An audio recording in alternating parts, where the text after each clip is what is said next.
مقدس سورہ فجر جو کہ مکہ مکرمہ میں نازل ہوئی ہے، جس میں 30 آیات ہیں اور ترتیب کے اعتبار سے کل 90 ہے، اور نزول کے اعتبار سے 10 نمبر پہ، اور بعض مفسرین نے 11 نمبر پہ لکھا ہے اس کو۔ سورہ فجر کی ابتدائی آیات میں نے تلاوت کی ہے۔ اس صورت میں اللہ رب العزت نے وقت کی قسم کھائی ہے، اور اس کے بعد وہ قومیں جن کو اللہ رب العزت نے عذاب دیا ان کا ذکر کیا ہے، اور اس کے بعد اللہ رب العزت نے مومنین کا ذکر کیا ہے اور قیامت کا ذکر کیا ہے، اور اس کے بعد اللہ رب العزت نے مومنین کے لیے جو خوشخبریاں ہیں، مبشرات ہیں، وہ بیان کیے ہیں۔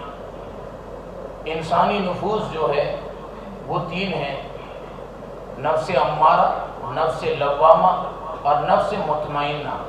اور نفس مطمئنہ کا تذکرہ اس صورت میں کیا گیا ہے، اور اس کے بعد لفظ راضیہ اور مرضیہ لفظ استعمال کیا گیا ہے۔ صوفیہ کے ہاں، تصوف و سلوک والوں کے ہاں وہ نفس کی 5 قسمیں بیان کرتے ہیں۔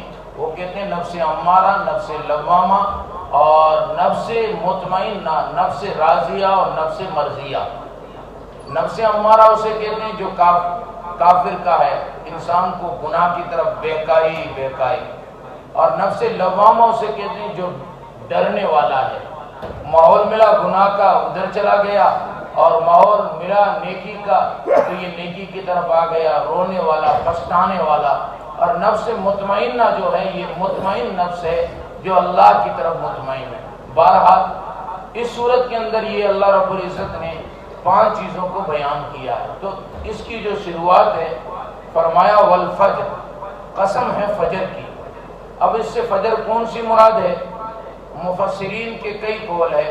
بعض نے کہا 9 ذی الحجہ کی فجر مراد ہے، بعض نے کہا 10 ذی الحجہ کی فجر مراد ہے۔ کیوں کہ 10 ذی الحجہ کی جو فجر ہے، یہ فجر جو ہے یہ بغیر رات کے ہے۔ کیوں کہ یہ جو اس کی جو رات ہے، عید الاضحیٰ والی جو رات ہے، یوم النحر کی جو رات ہے، وہ حج میں شمار ہوتی ہے۔ اگر کوئی حاجی 10 ذی الحجہ کی صبح صادق ہونے سے پہلے پہنچ جائے تو اس کا حج شمار ہوگا۔ تو 9 ذی الحجہ عرفات کی 2 راتیں ہیں، ایک وہ رات جو اس سے پہلے کی ہے، ایک وہ رات جو بعد کی ہے۔ تو مفسرین لکھتے ہیں کہ یہاں پہ 10 ذی الحجہ مراد ہے فجر سے مراد، کہ اس وجہ سے کہ اس کی رات نہیں۔ اور بعض نے کہا لیلۃ القدر کی رات کی فجر مراد ہے، اور ایک قول یہ ہے کہ اس سے مراد مطلق فجر مراد ہے۔ وجہ اس کی کہ اللہ رب العزت نے قسم کھائی ہے وقت کی، اور وقت میں ہونے والے واقعات کی طرف اشارہ کیا ہے بعد میں قرآن میں، کہ یہ ساری چیزیں کہ تم نے نہیں دیکھا ایسی قوم کو جو قوم پہاڑوں میں اپنے گھر بنا دیا کرتی تھی، لم یخلق مثلھا فی البلاد، کہ ایسی قومیں ہم نے دوبارہ پیدا نہ کی۔ اتنے بڑے قد و قامت والے لوگ تم نے کیا نہیں دیکھا، تم نے کیا نہیں سنا؟ تو یہ سب کے سب وقت کے اندر واقعات ہوئے ہیں۔ تو یہاں پہ فجر سے مراد مطلق ہے۔ وجہ اس کی بعد میں جو وقت کی بات کی گئی ہے، فجر کا وقت جو ہے، یہ فجر کا وقت سارے وقتوں کا سردار ہے۔ اس لیے حدیث میں آتا ہے کہ صبح کے وقت جس کام کو شروع کیا جائے اللہ رب العزت اس کام میں برکت عطا فرماتے ہیں۔ صبح کے وقت برکات کا نزول ہوتا ہے، اس وجہ سے علماء نے لکھا ہے، فرماتے ہیں فجر کی نماز کے فوراً بعد اشراق کی نماز سے پہلے سونا نہیں چاہیے۔ اس وقت اللہ رب العزت کی رحمت خاصہ متوجہ ہوتی ہے۔ جو انسان سو جاتا ہے، سونے کی نحوست یہ ہوتی ہے پورا دن اس کا سستی میں جاتا ہے۔ اب یہ مسئلہ تو اس کے لیے جو فجر پڑھ کے سوئے، اب اندازہ لگائیں جو بندہ فجر ہی نہ پڑھتا ہو، سویا رہتا ہو، پھر سوچے کہ گھر میں برکت آئے، کام چلے، کاروبار چلے، دکان چلے، یہ خیال وست ہوا محال وست، یہ خام و خواہ کا خیالی پلاؤ ہے۔ تو اس لیے فجر کے وقت اٹھنے کا اہتمام کرنا اور فجر کے بعد اشراق تک نہ سونا، وجہ اس کی کہ یہ جو وقت ہے یہ تمام وقتوں کا سردار وقت ہے۔ اس وقت میں اللہ رب العزت کی رحمت اور اللہ رب العزت کی نعمتیں متوجہ ہوتی ہے۔ بندے کو چاہیے کہ اس وقت میں اللہ رب العزت کی طرف متوجہ رہے. تو فرمایا والفجر، قسم ہے فجر کی، ولیال عشر، قسم ہے 10 راتوں کی. راجع جو قول ہے وہ یہ ہے کہ یہ 10 راتوں سے مراد ذوالحجہ کی 10 راتیں،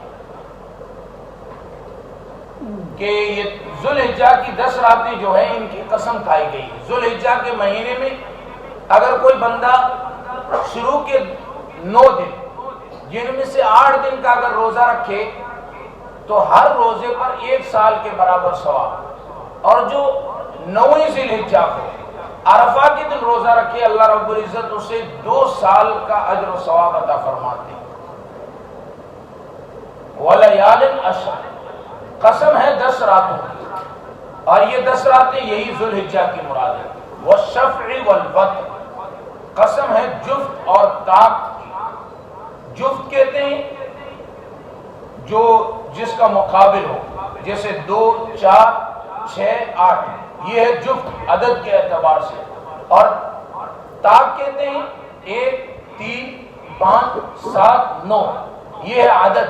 حدیث میں آتا ہے اللہ رب العزت وطراتر ہے، اور اللہ رب العزت کو وطراتر چیز بہت پسند ہے. اس لیے بزرگوں کے یہاں اس چیز کا اہتمام ہوتا ہے کہ وہ چیزوں میں بھی وطراتر چیز کا اہتمام کرتے ہیں. تو قسم ہے جفت اور طاق رات کی. واللیل اذا یسر، قسم ہے رات کی جب وہ جانے لگے. رات جب آتی ہے اندھیرا چھا جاتا ہے، لیکن جب رات چلی جاتی ہے سویرا آتا ہے، اجالا آتا ہے. تو یہ جب رات جانے لگے یعنی فجر کا وقت جو پورے دن میں جو وقت ہے ان وقتوں کا سردار ہے، یہ سردار وقت آیا ہے. رات گئی ہے، صبح کی روشنی، صبح کا اجالا آیا ہے. واللیل اذا یسر، قسم ہے رات کی جب وہ جانے لگے. یہ اللہ رب العزت نے 5 قسمیں کھائی.